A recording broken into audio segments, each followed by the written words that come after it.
मतदान केंद्रावर कमीत कमी 2 व जास्तीत जास्त 4 EVM म्हणजेच इलेक्ट्रॉनिक वोटिंग मशीन असतील।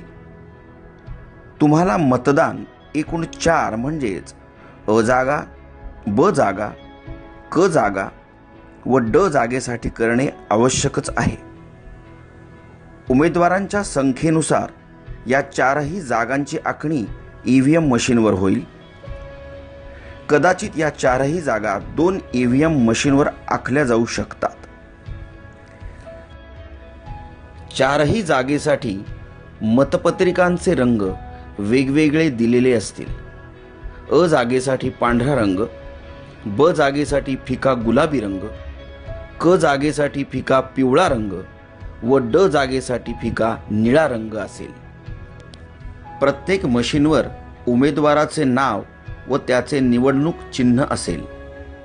अ जागेखालील योग्य उमेदवारासमोरील बटन दाबा, लाल लाईट लागेल। याचा अर्थ अ जागेसाठी मतदान प्रक्रिया पूर्ण झाली।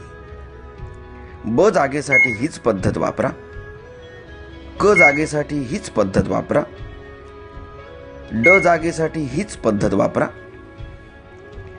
एखाद्या निवडणूक जागेसाठी उमेदवार योग्य व सक्षम वाटत नसेल तर मशीनवरील NOTA नोटा याचा अर्थ नन ऑफ अबव किंवा वरीलपैकी कोणी नाही असा होतो, ते बटन दाबू शकता।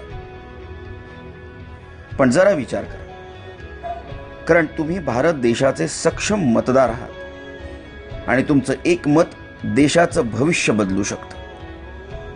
तेव्हा योग्य उमेदवार निवडायचा प्रयत्न करा।